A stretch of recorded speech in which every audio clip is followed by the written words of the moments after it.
오늘 오전에 하나님 말씀은 베드로서 2장 15절부터 22절까지입니다.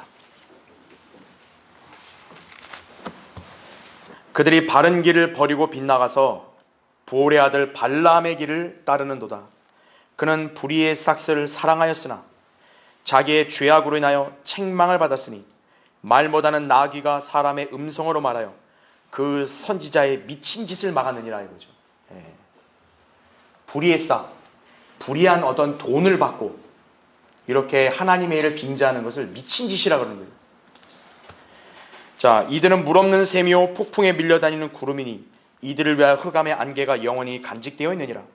그들은 헛된 말로 자랑하며 잘못된 생활을 하는 자들에게서 온전히 피해 나온 자들을 육신의 정욕과 더 많은 방탕함으로 유혹하며 그들에게 자유를 약속하나 자기들 자신은 타락의 종들이니 누구든지 정복을 당하면 그는 정복한 자의 종이 되는 것이라.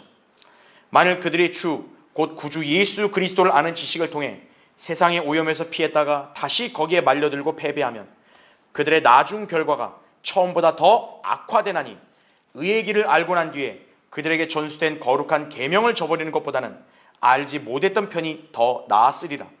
그러나 참된 잠언대로 그들에게 이루어진 것이니 개는 그 자신이 토해낸 것으로 다시 돌아가고 또 돼지는 씻고 나서 그녀의 진창 속에서 뒹군다 하였도다. 이렇게 말씀하고 있죠.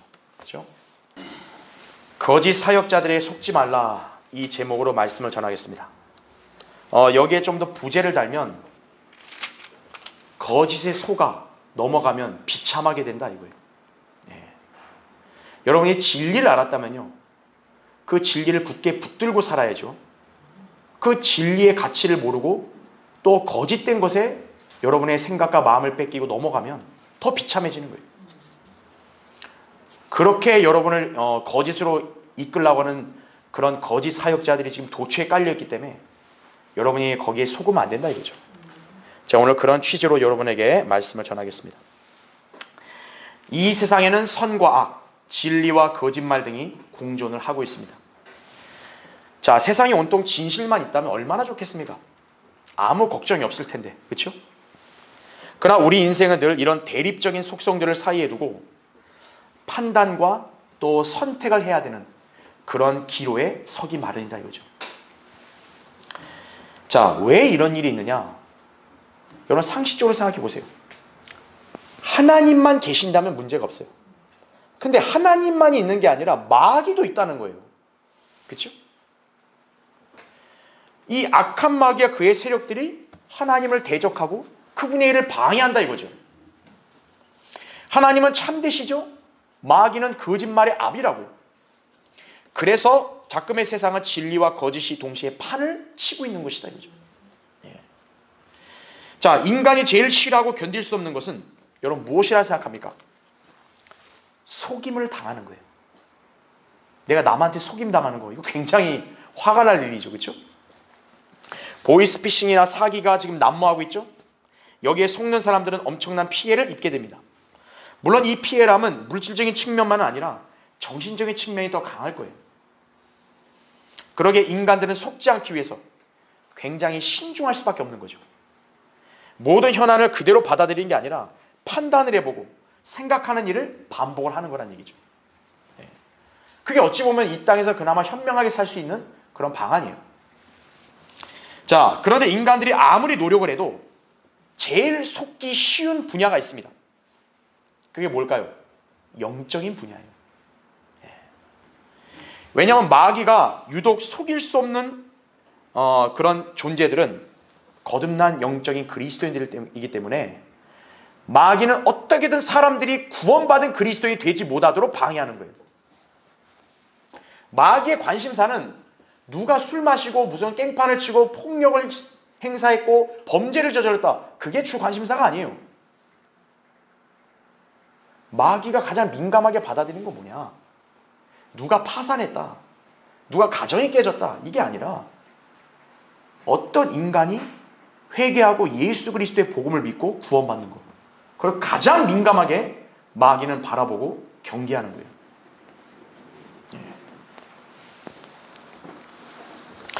고린도서 4장 3, 4절에 만일 우리의 복음이 가려졌다면 그것은 구원받지 못한 자들에게 가려진 것이라. 그들 가운데 이 세상의 신이 믿지 않는 자들의 마음을 어둡게 하여 하나님의 형상이신 그리스도의 영광스러운 복음의 광채가 그들에게 비치지 못하게 하느니라 말씀하는 거예요. 예. 마귀는 사기꾼들에게 막 관심을 두는 게 아니에요. 예. 마귀는 복음과 진리를 아는 것에 대해서 그거를 경계하고 방해하는 거예요. 거기에만 관심이 있는 거예요. 자, 그렇다면 마귀가 인간들을 가장 효과적으로 속일 수 있는 방법은 무엇일까요? 바로 가짜를 양산하는 거예요. 가짜가 많아져야 진짜가 묻히는 거죠. 속이기 쉽거든요. 그래서 마귀가 가짜 성경들, 가짜 교회들, 가짜 복음, 심지어는 거짓 선지자, 거짓 목사, 거짓 교사를 내세워서 인간들이 진리를 믿지 못하도록 혼란을 야기하는 거예요. 교회나 목사나 선교사나 교사가 없어서 문제가 아니에요.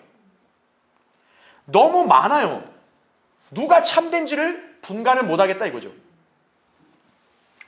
고린도서 11장 3, 4절에 이렇게 나옵니다. 나는 뱀이 그의 간계로 이불을 속인 것 같이 너희의 마음도 어떤 방법으로든 그리스도 안에 있는 단순함에서 떠나 부패할까 두려워하노라 이거죠. 만일 누가 와서 우리가 전파하지 아니한 또 다른 예수를 전파하거나 너희가 받아들이지 않은 또 다른 영을 받거나 너희가 영접하지 않은 또 다른 복음을 전파하면 너희가 그를 잘 용납하는도다 이거예요. 이게 인간의 이 나쁜 습관이에요. 그냥 복음 얘기하고 성경 얘기하면 다 받아들이는 거예요. 그냥 다. 마귀는 바로 그 점을 노리는 거예요. 자, 구원받은 그리스도인들은 예외가 아닙니다. 비록 마귀가 구원받은 성도의 혼을 소유할 수는 없어요. 이미 그 혼은 주님이 값주고 샀기 때문에. 그러나 얼마든지 마귀는 성도들을 미혹해서 그 사람의 영을 점유할 수 있는 거예요. 그리스도인이 영적으로 깨어있고 말씀으로 무장되어 있지 않으면요, 어느 순간 마귀의 속임수와 계략에 넘어갈 수 있다 이거죠. 그러면 그 순간은 그 사람이 명목적으로는 하나님의 자녀랄지라도 실질적으로 마귀에게 정복을 당해서 마귀의 종노릇을 알고 사는 거예요. 그리고 믿음의 길에서 떠나서 다시 저 예전의 더러운 세상으로 돌아간다 이거죠. 그게 오늘 본문에 나온 대로 개가 토해낸 거로 다시 돌아가는 거예요. 깨끗하게 씻겨놨더니만 자기 토한 대로 그냥 뒹굴어요. 돼지도 진창으로 다시 뒹구는 거예요. 진리를 알고 거룩한 길로 왔는데 다시 또 저 더럽고 불결한 그런 거짓된 그런 세상과 종교 집단으로 간다 이거죠. 더 비참해지는 거예요. 그게 안 일어난다는 법이 없어요. 누구든 영적으로 깨어있지 않으면요, 자신의 인생이 그렇게 될 수도 있다는 점을 우리에게 여기서 경고하고 있는 거예요. 마귀가 성도들을 공격하는 목표는 바로 이거예요. 진리에서 돌이켜. 그죠? 예전에 그 생활 한번 떠올려봐. 그때가 좋았지 않았냐? 그럼 끌고 가는 거예요. 오늘 본문은 구원받은 성도가 거짓 선지자, 거짓 교사 등에 속아서 믿음에서 떠나게 되는 실상과 또 그 결과에 대해서 말씀하고 있습니다.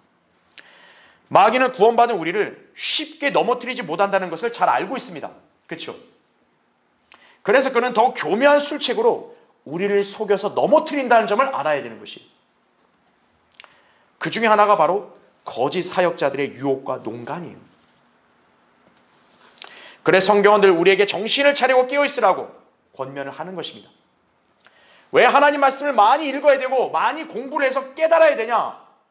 지식을 알아야 속질 않지요. 그렇죠?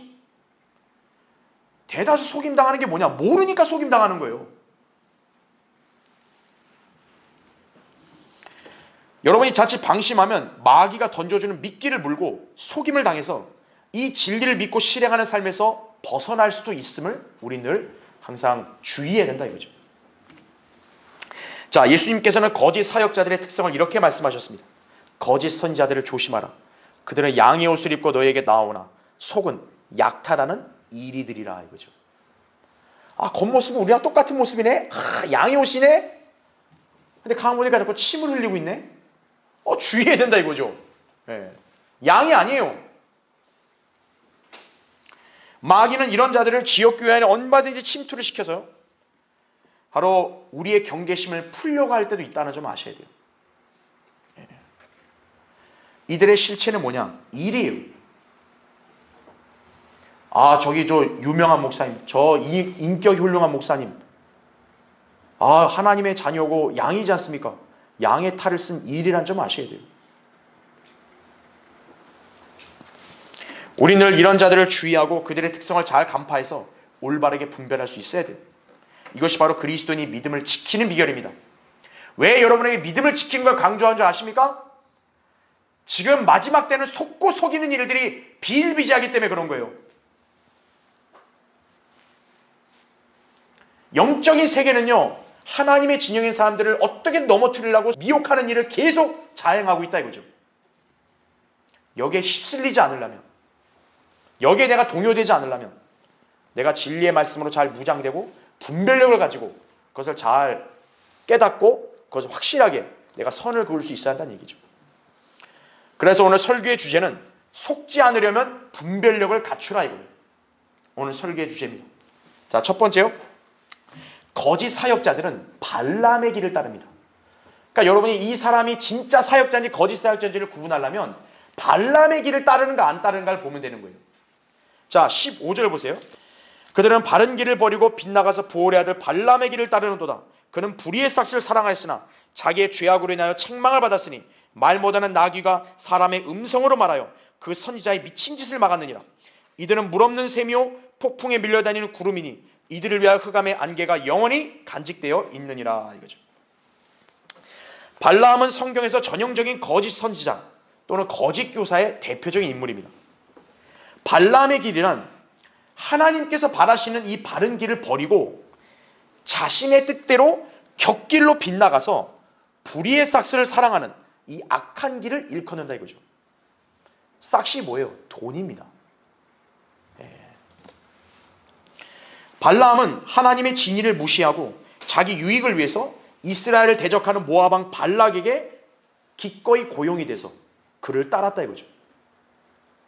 발락을 왜 따랐냐고요? 돈을 주겠다는 거예요. 너가 예언만 하면 돈을 주겠다 이거예요. 다만 어떤 예언해야 돼요?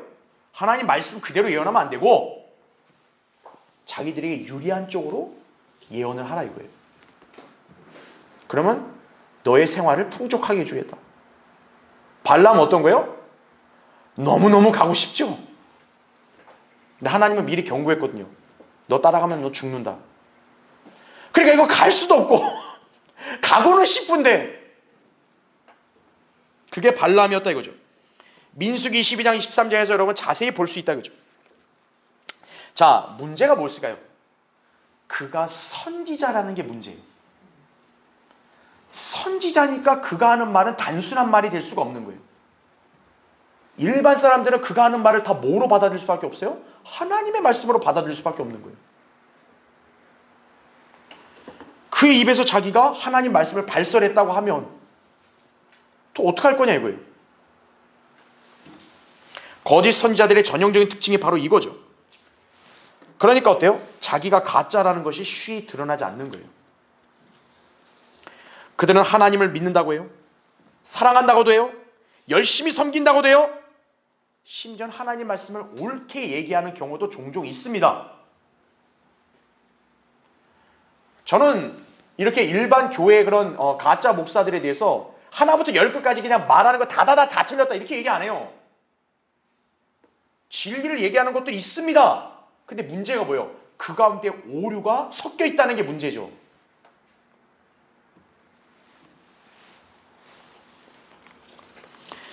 발람 역시도 진리를 선포하거나 믿음의 근본사항들을 얘기했어요. 자, 발람이 뭐라고 얘기했냐? 민수기 22장 18절에 이렇게 얘기해요. 내가 주 나의 하나님의 말씀을 벗어나서 덜 행하거나 더 행할 수 없노라. 선지자로서 자세가 너무 똑바르죠, 그렇죠? 그런데 하나님께서 그에게 너 이렇게 말하라고 그게 하신 게 그게 100%가 다가 아니라는 게 문제예요.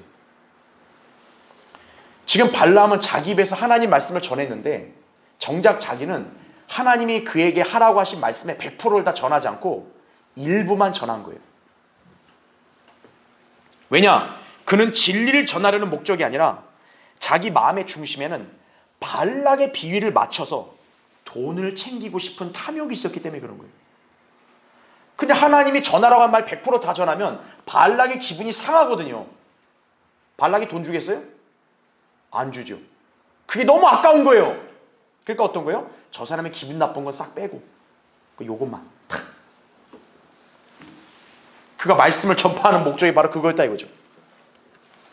오늘날도 자신을 목사나 선교사, 성경교사로 자처하는 수많은 자들이 바로 자신의 생계나 이익을 위해서 하나님을 섬긴다고 하고 있습니다. 그들은 부르심을 받지 않은 자들인데 돈을 위해서 사역을 붙잡는 거예요. 그래서 그들은 자신들을 파송하거나 자신들을 불러주는 교단들에 속하여 그 교단 아래서 사역을 행하는 것이다 이거죠. 심지어는 자기 아버지가 목사니까 아들이 내가 목사를 이어받겠다 이거예요. 왜냐? 교회 사역을 하나님의 사역이 아니라 가업으로 여기니까요. 아, 이거 딴 사람이 하면 안 된다 이거예요. 아깝다 이거예요. 내 아들이 받아야지. 자격도 없는 그런 아들한테 그냥 세습하는 거예요. 왜냐? 중심에는 하나님이 아니라 자기 유익이 있으니까요.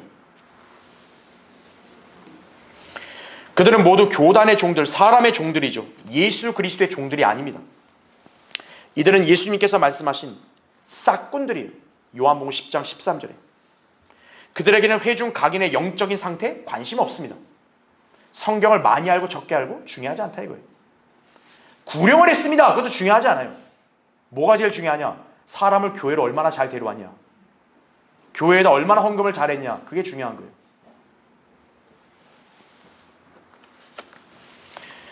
그들이 얼마큼 잘 예수를 믿어서 복받았냐. 얼마나 사업이 술술 잘 풀리고 얼마나 이렇게 돈을 많이 벌고 사느냐. 그거예요. 쉽게 말하면 기복신앙이죠. 기복신앙이 눈에 띄게 드러나면 뭐예요? 아, 저기가 올바른 교회다. 아, 저기가 신앙을 제대로 하는 거라고. 다 몰려간다 이거죠. 자, 이 나라의 목사들 중에서요, 한글 킹제임스 성경을 들고 있지 않은 목사들 한 사람도 없습니다.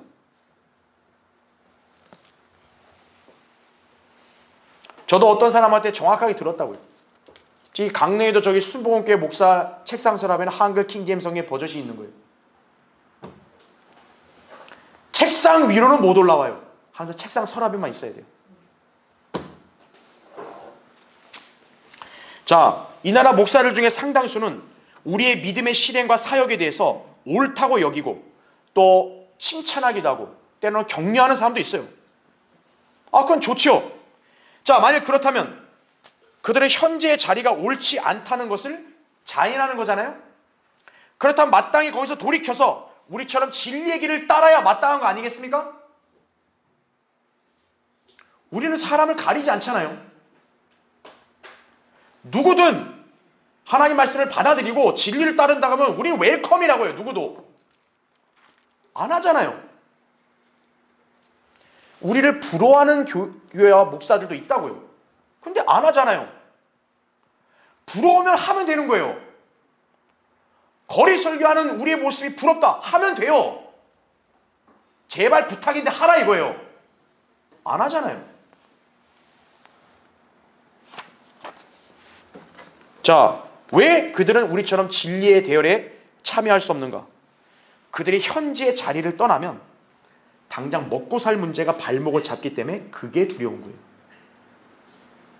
일반 교인들 마찬가지입니다. 왜 성경 대리면 교회 못 나오는가? 내가 만약 이 교회 나온다는 게 여기 지역사회나 이웃에게 소문이 나면 나에 대해 안 좋은 얘기 나올까 봐.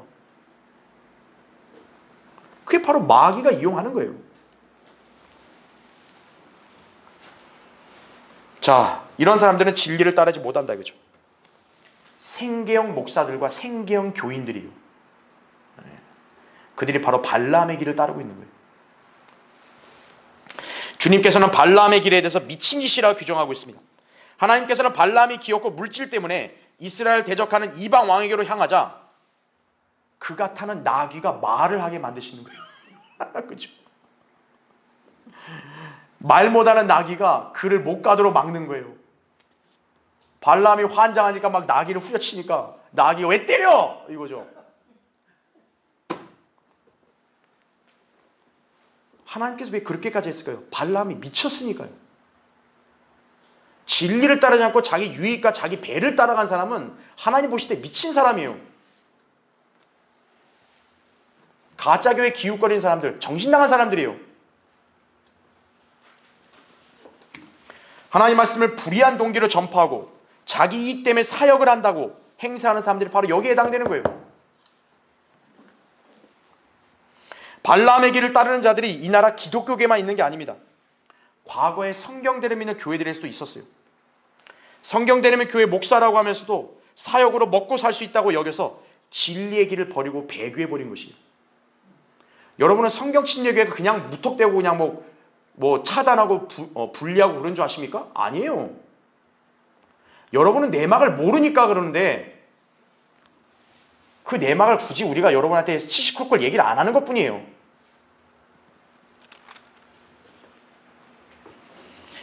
우리 성경드림이 대열에서 사역하던 목사들과 어떤 교회들은 우리와 교제가 단절되고 이탈해버렸다 그죠.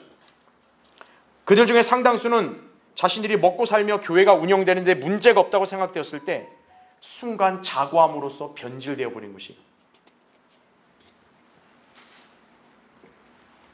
쉽게 말하면 나도 하나님 앞에서 이 정도 된다 이거예요. 그러니까 내가 누구 겉면을 들을 이유가 있겠냐. 한순간에 발람의 길로 들어서 버린 거예요. 하나님의 사역에서 이탈해 버리는 거죠. 내가 먹고 살기 위해서 내가 하나님으로부터 뭔가 생계를 보장받으려고 내가 신앙생활을 하겠습니다. 그것만큼 가장 비참한 일이 없습니다.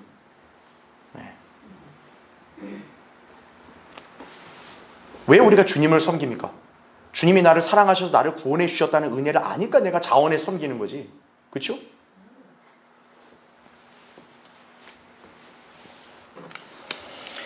자, 바울은 우리에게 그와 같은 사람들의 실체를 일찍이 경고했어요. 여러분 잠깐 찾아보죠. 디모데전서 6장 한번 보세요. 디모데전서 6장 거기 3절부터 읽겠습니다. 만일 누군가가 다르게 가르치며 건전한 말씀 곧 우리 주 예수 그리스도의 말씀과 경건에 따른 교리에 일치하지 아니하면 이렇게 나오죠. 그러니까 말씀에 일치하지 않으면 잘 보세요. 4절 그는 교만해서 아무것도 아는 것이 없고 다만 질문과 언쟁만을 좋아하는 자니 거기서 시기와 다툼과 악담과 사악한 의심이 생겨나며 마음이 부패하고 진리를 상실하며 이익이 경건이라 생각하는 사람들 사이에 무익한 논쟁이 일어나느니라. 그런 데서 내 자신은 어떻게 하래요? 빠져나오라. 신약 성경에서 우리에게 명령하는 그 정신은 뭐냐? 바로 성별입니다. 자, 10절도 보세요. 돈을 사랑하는 것이 모든 악의 뿌리니 이것을 욕심내는 어떤 사람들이 믿음에서 떠나 방황하다가 많은 슬픔으로 자신들을 찔렀도다. 이렇게 말씀하고 있다. 그죠? 우리는 결코 이런 자세로 믿음 생활하면 안 됩니다. 우리와 비슷하게 보이려고 하는 사람들의 실상이 위와 같은 거예요. 항상 주의해야 한다는 거죠. 우리의 최종 권위는 하나님의 말씀이에요. 성경을 기반으로 해서 우리의 말과 행실이 나왔을 때 우리는 그걸 받아들이고 인정하는 거죠. 아, 저기 숫자가 많던데요. 아, 저기 많은 사람들이 응원하던데요. 다수가 결정하는 게 아닙니다. 신앙은 정치판하고 달라요. 자, 속지 않으려면 분별력을 갖추라. 두 번째로 누구든지 정복을 당하면 정복한 자의 종이 됩니다. 다시 우리 베드로서 2장 이런 거기 18절 19절 보세요. 그들은 헛된 말로 자랑하며 잘못된 생활을 하는 자들에게서 온전히 피해 나온 자들을 육신의 정욕과 더 많은 방탕함으로 유혹하며 그들에게 자유를 약속하나 자기들 자신은 타락의 종들이니 누구든지 정복을 당하면 그는 정복한 자의 종이 되는 것이라 말씀하고 있죠. 마귀가 구원받은 그리스도인들을 공격하지 못하는 게 아닙니다. 오히려 마귀는 구원받은 사람들, 그것도 갓 구원받은 사람, 또 진리에 눈을 뜨지 못한 사람들 관심을 보입니다. 왜 마귀가 이런 사람들을 노릴까요? 속이기 쉽기 때문이에요. 왜 여러분이 자꾸 진리의 지식을 공부해야 되고 성경교실과 기도의 모임과 왜 이런 모임으로 자꾸 여러분에게 독려하면서 공부하라고 그렇게 강조하느냐? 속임을 당하지 않기 위해서입니다.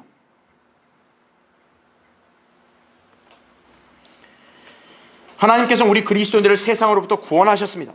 그러나 마귀는 우리를 믿음의 길에서 끌어내려 다시 악한 세상으로 돌아가게 만드는 것입니다. 이런 마귀의 공격은 굉장히 교묘하고 지능적이라는 점을 아셔야 돼요. 우리 인간의 알량한 지혜로 내가 마귀의 어떤 계략을 간파하면서 내가 이길 수 있다. 그건 착각입니다. 마귀는 인류 역사 6,000년에서 예수 그리스도를 제외하고는 모든 인간들 다 쓰러뜨렸어요.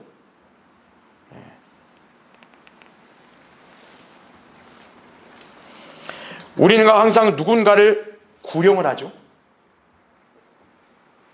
구령하고 나서 저는 배운 대로 항상 구령한 사람한테 얘기해 주는 거예요. 이제 당신은 하나님의 자녀가 됐기 때문에 마귀가 당신을 공격한다고. 그게 어린이든 학생이든 나이 드신 분들이든 난 항상 얘기해 주는 거예요. 이제 당신은 새로이 태어났기 때문에 이제 마귀에게서 완전히 하나님에게로 갔다 이거예요. 그러니까 마귀가 당신을 그냥 놔두겠냐고. 공격할 거다 이거예요. 그러니까 당신은 당황해하지 마라 이거예요. 혼란스러워하지 마라 이거예요. 그걸 반드시 일러주는 거예요. 그걸 그 사람이 유념했든 안 했든 상관없이요. 그걸 안 알려주면 어떻게 되겠어요? 이 각구원받은 사람 아무것도 모르니까 그냥 나 너무 잘했다. 다 나를 알아줄 거라 이렇게 착각을 한다고 본인도요. 그때 마귀가 공격하는 거예요. 그래서 아예 그 처음 믿음도 아예 딱 그냥 포기하게 만들어 버리는 거예요.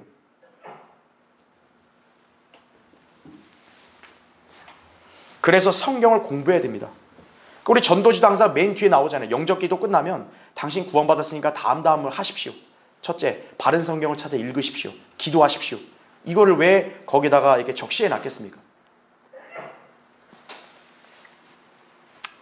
마귀가 구원받은 성도들을 쓰러뜨릴 가장 좋은 수단, 바로 거짓 사역자들을 이용하는 것임을 알고 있다 그죠. 특히 그들이 성경 지식에 능숙하거나 좀 더 규모 있는 사역을 하고 있다면 구원받은 성도들을 속이기에 더 효과적일 수 있는 거예요. 저분도 킹제임스 성경 좀 알던데요. 그런 게 더 속이기 쉬운 거예요. 외양과 언행이 책 잡을 게 없다. 그럼 당연히 그 사람에 대해서 의심 안 하죠. 그렇죠? 그런데 그 실상에 대해서는 성경은 이렇게 우리에게 경고했다 이거죠. 이제 형제들아 내가 너에게 권고하노니 너희가 배운 교리에 역행하여 분열을 일으키고 공방하는 자들을 주의하고 그들에게서 떠나라. 그러한 자들은 우리 주 예수 그리스도를 섬기는 것이 아니라 자기들의 배를 섬기는 것이니 정중한 말과 그럴듯한 언변으로 순진한 사람들의 마음을 미혹하느니라 말씀하는 거죠. 누가 미혹당하는 거예요? 순진한 사람. 순진한. 그러니까 여러분 순진한 게 좋은 게 아닙니다. 그리스도인은 순수해야죠. 하나님의 자녀는 순수해야지 순진하면 안 돼요. 순진하면 그냥 여기저기 이용당하는 거예요. 이리 끌리고 저리 끌리고. 사기꾼들이 누구를 타겟으로 삼는 거예요? 순진한 사람을 타겟 삼는 거예요. 사기꾼은 지독한 사람은 타겟 안 잡아요. 왜? 안 넘어오거든요. 지독한 사람은. 그러니까 여러분 영적으로 순진한 사람이 돼서는 안 돼요. 성경 우리에게 뱀처럼 지혜롭고 비둘기처럼 순결하라고 우리에게 말씀하는 거예요. 거짓 사역자들과 그리스도인들의 유혹 방법은 무엇일까요? 우리 여기 베드로서 2장 18절에 나온 대로 헛된 말로 자랑하는 거예요. 헛된 말. 상대 그리스도인들로 하여금 자만과 방심에 빠져서 그만 자기들의 유혹에 걸려들게 하는 것입니다. 우리를 비행기에 태워서 붕 띄워요. 또 우리 교회의 성경 믿음 생활을 인정해요. 아니면 자기의 과거의 이력이나 업적이나 능력을 내세워서 환심을 살라고 한다 이거죠. 이때 엉성하고 순진한 사람들은 금세 마음을 뺏겨서요. 그들에게 마음의 문을 열어주는 거예요. 나와 똑같은 성도겠구나. 나하고 생각이 너무 똑같네. 이제 그 이후부터 시작하는 거예요. 그들의 본심이 섞인 유혹에 걸려 넘어져 변질이 되는 것입니다. 교제도 주의해야 됩니다. 건전한 하나님의 말씀과 건전한 상식에 위배되는 그런 말을 하는 사람이요. 그런 사람 교제 조심해야 돼요. 성경 침례교회가 세워진 지 33년이 이제 접어들었죠. 그간 마귀와 엄청난 영적 전쟁 6번이나 극심하게 치렀습니다. 물론 수십 번 있었지만요. 교회 전체가 진짜 들썩일 정도의 영적 전쟁은 6번이나 있었어요. 여러분이 정복을 당한 자들, 미혹이라는 이소 목사님 쓴 책들을 보시게 되면 당시 생생한 영적 전쟁의 경험들을 여러분이 읽을 수 있다 이거예요. 아마 여러분도 쇼킹할 수도 있어요. 야, 아니 이런 사람이 변질이 된다고? 변질돼요. 6번의 영적 전쟁은 다 자신을 자칭 목사, 사역자로 내세워서 사람들을 선동하고 회유하여 교회를 파괴시키고 분열을 시킨 그런 사건이었습니다. 그러니까 여러분 그런 사람들이 나가서 뭐 하는 줄 아세요? 교회를 차려요. 거기 선동한 사람이 자기가 목사가 되는 거예요.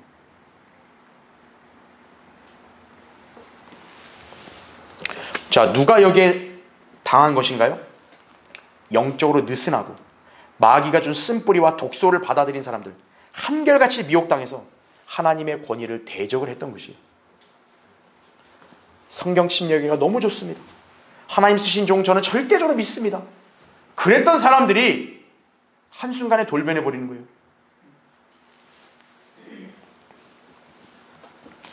자, 이런 사람들이 펼쳤던 술책들은 너무 다양하지만요, 보편적으로 비슷했던 양상들을 정리해보면요, 자, 이 사람들은 어떤 식으로 일하냐? 교회 내에서 나름대로 영향력 있는 사람들을 회유하는 거예요.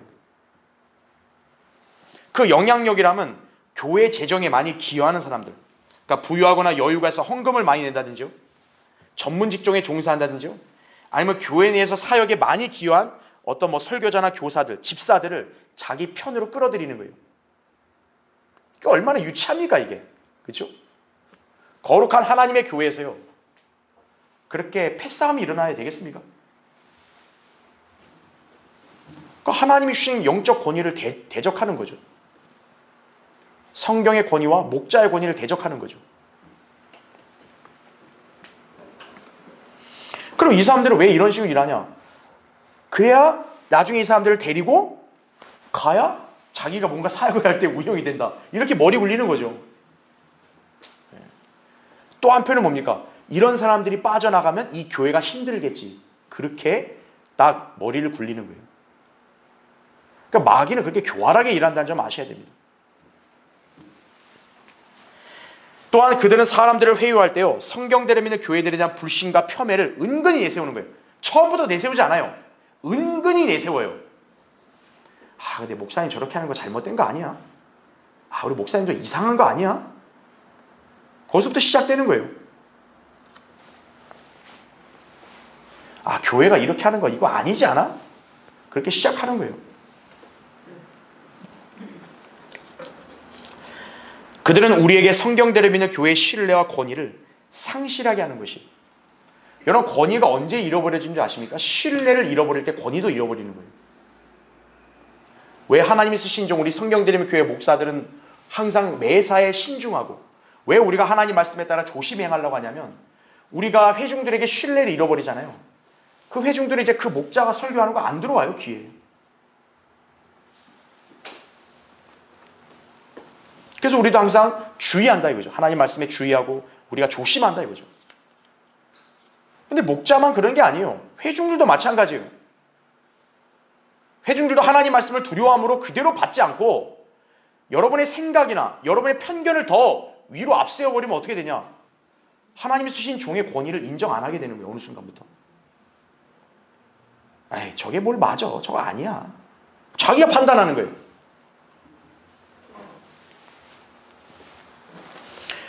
이게 더 심각해지면 어떻게 되냐? 교회의 목자에 대한 불신을 조장하려고 험담을 하는 거예요. 심지어 중상모략하는 거예요. 그럼 분별력 있는 사람들은요, 사실 여부를 확인하면 될 거 아니겠어요? 그렇죠? 근데 인간의 문제는 뭐냐면요, 그런 건 안 해요. 그러니까 누가 그냥 얼핏 떠든 얘기 그냥 고지고대로 받아들이는 거예요. 그랬다더라. 그냥 그걸 그냥 받아들여요. 그냥 맞아 이러면서요. 확인을 해야 될 거 아니에요, 쌍방이. 그렇죠? 이것이 바로 그들로 하여금 변질되어 타락하게 하는 요인이 됩니다. 이 나라에서 성경대로 믿는 교회들만큼 진리 안에서 참 자유와 평안으로 신앙생활하는 교회가 어디에 있겠습니까? 그렇죠? 그런데요, 이 사람들의 특징이 뭐냐면 오히려 성경대로 믿는 대열이 마치 부담과 짐이 되는 것처럼 느껴요. 이 교회 생활을 굉장히 힘들어하는 거예요. 여러분 생각해 보세요. 우리 교회가 뭐 새벽 예배가 있습니까? 구역 예배가 있어요? 뭐 철야 예배가 있냐고요? 우리 교회가 뭐 작정원금을 객출했습니까? 여러분한테? 우리 교회가 이단 종파처럼 막 여러분한테 강제적으로 야 사람 두세 명씩 데려와요. 막 목사가 여러분을 막 푸시합니까? 우리 교회처럼 이렇게 진리 안에서 자유로이 평안히 믿음 사는 교회가 어디 있어요? 근데 뭐예요? 이미 마귀에게 점유된 사람들은, 정복당한 사람들은 이런 교회 생활이 힘든 거예요. 여기 오는 게.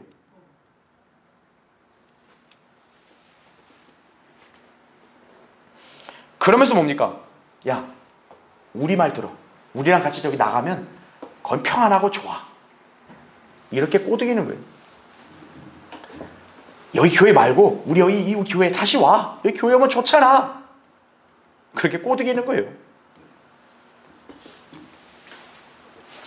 옛날에 우리 성경 침략의 권위를 대적하며 반역한 세력들이 합류해서 똑같이 배교한 어떤 가정이 있었어요.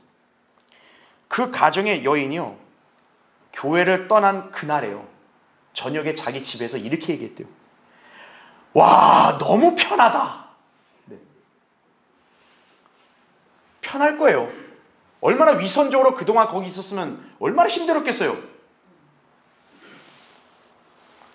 아니, 누가 제3자가 그 말 들으면은 우리 성경 들으면 교회들이 막 사람을 옥죄는 줄 알겠어요. 우리 교회가 뭐 여러분을 굴립니까? 뭐 여러분 뭐 정신교육 시킨다고 막 몇 시간 가둬놓고 막 이럽니까 우리가? 여러분한테 뭐 육체적인 봉사를 엄청 시킵니까? 왜 그들이 이렇게 바뀌었을까요? 자, 진리는 우리를 자유케 한다 그랬어요. 요한복음 8장 32절에 진리가 있는 곳엔 자유가 있는 거예요. 근데 왜 그들은 마치 옥죄임을 당한 것처럼 괴로워했을까요? 그들의 자유는 성경에서 얘기하는 자유가 아니라 방종을 원했던 거예요. 방종. 자기 하고 싶은 대로 하는 거예요. 그건 영적 타락을 가속화시키는 속임수라 이거죠. 그러니까 우린 진리 안의 참 자유를 이렇게 얘기하고 추구하니까 안 맞는 거죠. 내가 생각하는 자유는 이게 아닌데 내 마음대로 하고 내가 좋아하는 것대로 이루어지고 그래야 자유라고 생각했는데 그게 안 되니까 여기서 힘든 거죠. 괴롭고. 그러니까 그런 사람들을 반겨주는 데는 세상이죠. 세상으로 가는 거예요. 그들은 바로 타락의 종들이 되어버린 거예요. 타락의 종들. 그 사람이 설사 구원 받았어도요, 정복을 당하면 나오죠. 정복한 자의 종이 되는 거예요. 그리스도인이 하나님의 종으로 살 수 있죠?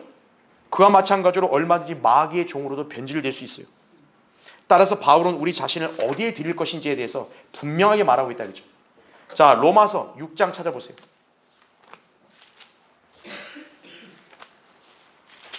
거기 16절부터 19절 보겠습니다. 너희가 자신을 종으로 들여 누구에게 순종하든지 너희가 순종하는 자의 종이 되어 죄의 종으로 사망에 이르든지 혹은 순종의 종으로 의에 이르는 줄 알지 못하느냐, 이렇게 나오죠. 그러니까 여기 나온 건 바로 그거예요. 성도들을 향해서도 자신을 어디에 드리냐에 따라 어떤 종이 될지가 결정된다는 거죠. 17절 하나님께 감사드리는 것은 너희가 죄의 종이었으나 너희에게 전하여 준 교리의 본을 마음으로부터 순종하여 죄에서 해방되어 의의 종이 되었습니다. 너희의 육신이 연약함으로 내가 사람의 방식대로 말하노니 전에는 너희가 너희 지체를 부정과 불법의 종으로 내어줘 불법에 이른 것 같이 이제는 너희 지체를 의의 종으로 들여 거룩함에 이르라 말씀하는 것이죠. 그러니까 여러분은 죄에게 정복당하면 안 돼요. 하나님의 말씀에 사로잡혀야 되는 것이에요. 그래야 하나님의 그런 규제를 받고 인도하심을 받는 것이에요. 자, 속지 않으려면 분별력을 갖추라. 세 번째, 진리 안으로 들어왔다가 떨어져 나가면 비참하다 이거죠. 여러분 다시 이제 베드로서 2장 20절부터 22절 보세요. 만일 그들이 주 곧 구주 예수 그리스도라는 지식을 통해 세상의 오염에서 피했다가 다시 거기에 말려들고 패배하면 그들의 나중 결과가 처음보다 더 악화되나니 의의 길을 알고 난 뒤에 그들에게 전수된 거룩한 계명을 저버리는 것보다는 알지 못했던 편이 더 나았으리라. 그러나 참된 잠언대로 그들에게 이루어진 것이니 개는 그 자신이 토해낸 것으로 다시 돌아가고 또 돼지는 씻고 나서 그녀의 진창 속에서 뒹군다 하여도다, 이렇게 말씀하죠. 구원받고 진리에 눈떠 이렇게 성경대로면 대열해서 진리에 따라 주님을 섬기다가 거짓 사역자들을 잘못 만나서 거기에 말려들어 떨어져 나가게 될 때 본문은 나중 결과가 처음보다 더 악화된다고 경고하고 있다 이거죠. 그러면서 차라리 알지 못했던 편이 더 나았으리라 이거죠. 특히나 요새는요, 유튜브 같은 데서 이런 거짓 사역자들이 횡행하고 있는 거예요. 여러분 유튜브 주의해야 됩니다. 그냥 아무거나 보면요, 그냥 바로 오염돼 버리는 거예요. 구원받았다 해서 끝이 아니죠. 진리 안에 들어왔다고 해서 안도할 게 아니에요. 오히려 믿음을 끝까지 지키는 것이 중요한 거예요. 주님이 다시 오셨을 때 나의 위치가 중요한 거예요. 내가 어디 있는가? 그렇죠? 네. 본문은 거듭난 그리스도인에게 거룩한 계명이 전수되었다고 말씀을 하고 있습니다. 이 계명에 관해서는 요한일서 3장 23절 24절에 설명하고 있어요. 그의 계명은 이것이니 우리가 그의 아들 예수 그리스도의 이름을 믿고 그가 우리에게 주신 계명대로 서로 사랑하라는 것이라. 그의 계명들을 지키는 사람은 그분 안에 거하고 그분은 그 사람 안에 거하시느니라. 이로써 우리에게 주신 성령에 의하여 우리는 그분이 우리 안에 거하시는 것을 아느니라 이거죠. 구원받은 성도는 주 예수 그리스도를 첫째로 사랑해야죠. 그 다음으로는 형제 자매들을 사랑하는 삶을 살아야 되는 거예요. 지역교회가 없다면 이런 사랑을 실천할 데가 없죠. 지역교회 믿음 생활이 그렇게 중요한 거예요. 자, 그런데 그리스도인이 이 거룩한 계명을 저버릴 때가 있다 이거예요. 자, 언제 저버릴 때가요? 주님을 사랑하는 걸 멈추고 세상으로 갈 때 멈추는 거예요. 왜냐? 요한일서 2장 15, 16절에 따르면 세상을 사랑하면 아버지를 사랑함이 그 안에 있지 않다 그랬어요. 그러니까 여러분이 세상을 딱 어느 순간 마음에 뺏기잖아요. 그럼 여러분은 이 거룩한 계명을 저버리는 거예요. 왜? 주님을 사랑하지 않게 되니까. 세상에 있는 것은 육신의 정욕, 안목의 정욕, 생의 자랑이에요. 아버지께 속한 게 아니라 세상에 속했다 이거죠. 세상은 예수 그리스도를 미워하죠. 그럼에도 그리스도인이 오히려 세상을 사랑하고 그런 세상으로 나아가게 되면요, 진리에서 떨어져 나가는 거예요. 그런 사람들은 다시 진리의 길로 돌아오기 힘들다 이거죠. 우리는 성경에서 세상을 사랑하여 진리에서 떠난 인물을 잘 알고 있습니다. 데마예요. 데마는 바울의 동역자였습니다. 그래서 바울은 자기 서신에다 데마를 종종 언급을 한 거예요. 동역자다 이거, 동역자. 하지만 바울의 생애 말년에 그는 바울을 떠나버렸다 이거죠. 떠난 이유가 뭐였냐? 세상을 사랑해서라고 디모데후서 4장 10절에 말씀하고 있습니다. 그 진리에서 떨어 나가버린 거예요. 자, 이후로 데마는 다시 등장했을까요? 등장 못했죠. 그는 결국 회복되어 다시 진리로 들어오지 못했던 것이. 자, 누가 성경대로면 교회들에서 떨어져 나가는 것이죠? 누가 실족하죠? 진리를 사랑하지 않고 하나님 말씀을 믿는 것에서 멀어지는 사람들이 떨어져 나가는 거예요. 그건 어떤 핑계를 댈 필요가 없어요. 마귀는 여러분을 그렇게 딱 이렇게 속이고 여러분을 이 진리의 길에서 서서히 이탈하도록 조금씩 조장하는 거예요. 하나님 말씀 보는 걸 조금씩 멀리하게 하고 성경 공부하고 모임하는데도 서서히 참여 안 하게 하고, 그게 바로 마귀가 꼬드기는 거예요. 우리는 몰라요, 그게 마귀가 하는지를. 왜? 뭐 그럴 수도 있지 이렇게 되니까요. 그 배후에서는 마귀가 그렇게 서서히, 개구리 죽일 때 어떻게 죽여요? 미지근한 물에다 서서히 그렇게 달궈서 죽인다고요.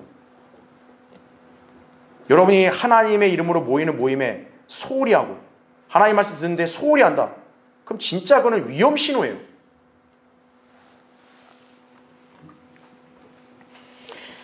자, 여러분이 처음에 구원받고 이후에 진리에 눈뜨고 이렇게 성경대로 믿고 가르치며 실행하는 교회 생활 들어왔을 때 여러분 얼마나 기쁘고 감사했습니까?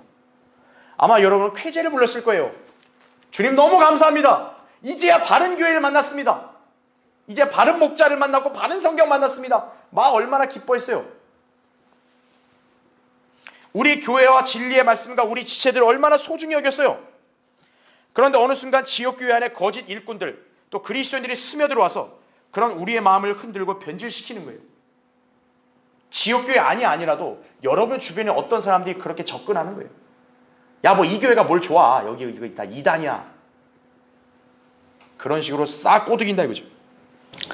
그래서 성경대로 세상과 일치하지 않는 삶을 살다가 그 삶에서 벗어나 다시 세상 지향적으로 또 육신적으로 돌변하게 되면 진리를 버리고 돌아서게 되는 것입니다. 여기에 걸려든 사람들, 그 나중에 그 사람의 인생에 일어난 결과가 처음보다 더 악화되고 비참하게 됩니다.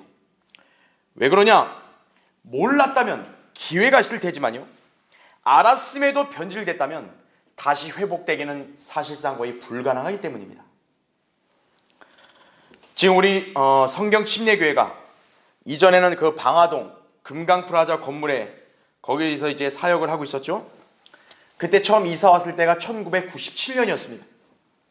그때는 이제 7층 한 층만 매입을 했는데 당시의 가격이 14억 정도였다고 합니다. 물론 당시 교회는 돈이 없었죠. 그런데 그때 7억을 내겠다고 한 사람 두 사람이 있었습니다. 그 중에 한 사람은 구원파에 있었던 사람으로 당시 연령대가 70대가 넘은 노인이었어요. 그는 자칭 유병원의 오른팔 정도 된다고 그렇게 알려져 있었는데 당시 파주에 있던 땅이 그렇게도 안 팔렸습니다. 무려 한 1300평 됐다고 이렇게 제가 알고 있는데요. 그게 하도 안 팔리니까요, 교회와 목사님에게 기도를 요청했고 당시에 교회는 열렬히 기도해가지고 기적적으로 그 땅을 팔게 되었습니다. 자, 그렇게 해서 그 사람은 7억을 헌금을 하게 된 것이죠. 자, 어쨌든 여러분 7억이나 돈이 뭐 작은 돈도 아닌데 참 그것을 그대로 헌금한다는 것 자체는 어떻게 보면 참 쉽지 않은 거지만 그 기적적으로 하나님이 땅을 팔아주셨으니까 거기에 11조를 낸 것으로 저는 이렇게 알고 있다 이거죠. 자, 어쨌든 그러한 모습은 보기 좋죠. 그래서 당시에 그 노인분하고 그 두 아들 내외, 손자, 손녀 다 교회 생활을 했고 또 신학원에서 공부도 했다고 합니다. 교회에서는 또 원로 대접도 해주고 얼마나 좋았겠습니까? 그런데 당시 교회에 반역을 했던 이재명이라는 자가 그들을 회유해서 완전히 변질되어 버렸습니다. 그 노인과 아들들은 나중에 자기가 낸 헌금은 빌려준 것이라며 소송을 걸었던 것입니다. 하나님 앞에 헌금을 냈는데 그걸 빌려줬단 말로 둔갑을 합니까? 물론 당연히 재판에서 그들은 모두 패소했습니다. 그들은 이재명의 반란에 가세하여 목사님과 교회를 성토하고 결국에는 나가버렸습니다. 그 이후에 그들은 어떻게 됐을까요? 완전히 망해버렸습니다. 그로부터 8년이 지난 후에 그 노인의 한 아들분이 목사님에게 전화를 걸었다고 합니다. 자신들이 잘못한 것을 사죄한다고 그렇게 고백을 했어요. 그러면서 한다는 말은 사업을 하다가 망해가지고 좀 도움을 좀 달라고 그렇게 요청을 했다고 합니다. 그런 말이 나올 수 있을까요?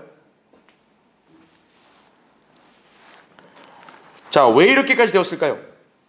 그들이 거짓 사역자에게 속았기 때문에 인생이 거덜난 것입니다. 주의해야 합니다.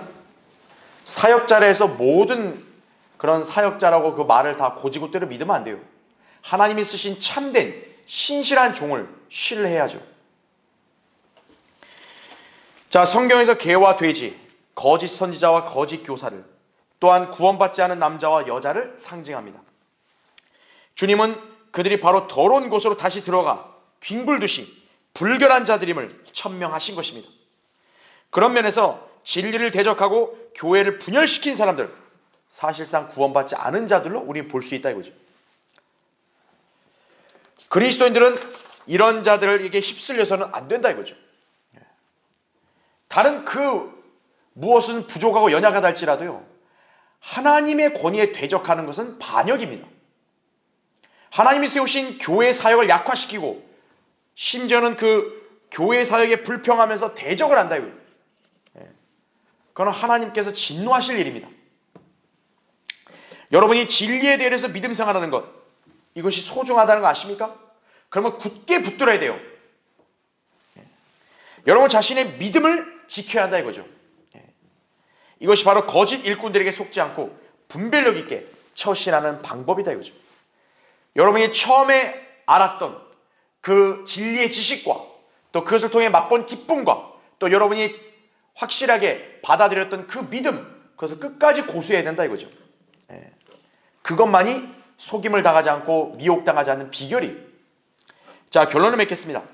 그리스도인의 영적인 삶 결코 단순하거나 순탄하지 않습니다. 항상 마귀가 그리스도인을 쓰러뜨리고 분별력을 잃게 만들고자 다양한 속임수를 펼치기 때문입니다. 지역교회 사역도 마찬가지입니다.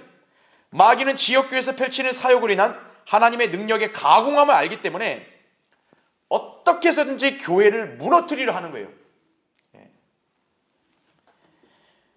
이때 마귀가 주로 사용하는 방법, 바로 거짓 사역자들, 또 거짓 그리스도인들을 그렇게 일으켜서 바른 교회와 목자와 성도들의 힘을 빼고 또 결속력을 약화시키는 것이다 이거죠.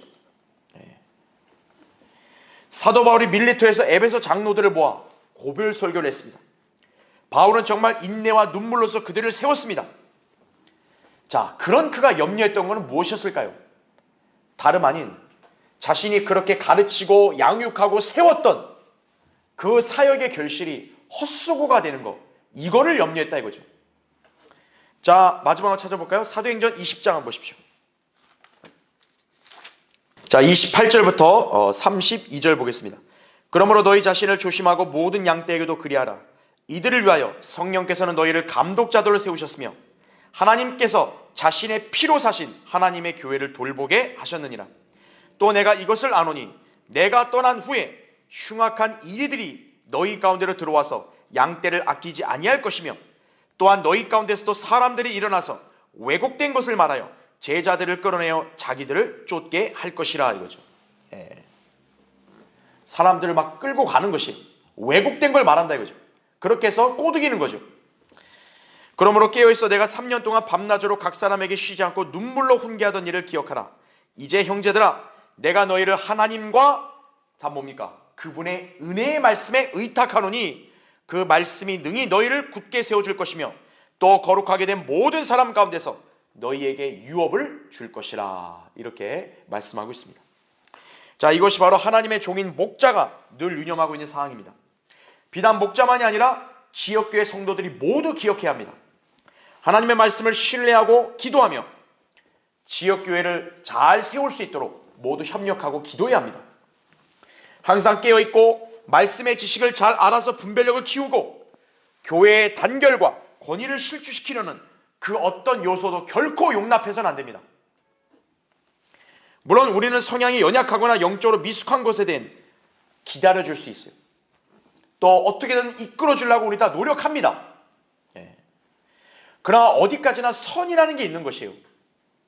그 선을 넘는다고요. 그러면 그것은 결코 자시할 수 없습니다. 묵인할 수 없는 거예요. 이 진리의 절대적인 실행과 확신을 약화시키려는 그런 자들, 예외 없이 다 거짓 사역자들이, 우리는 그런 자들을 분별하고 늘 성별함으로써 이 진리의 대열에 굳게 서서 믿음을 지키고 하나님 말씀에 실행하며 사는 그런 그리스도인들로 살기를 바랍니다. 자, 기도하겠습니다.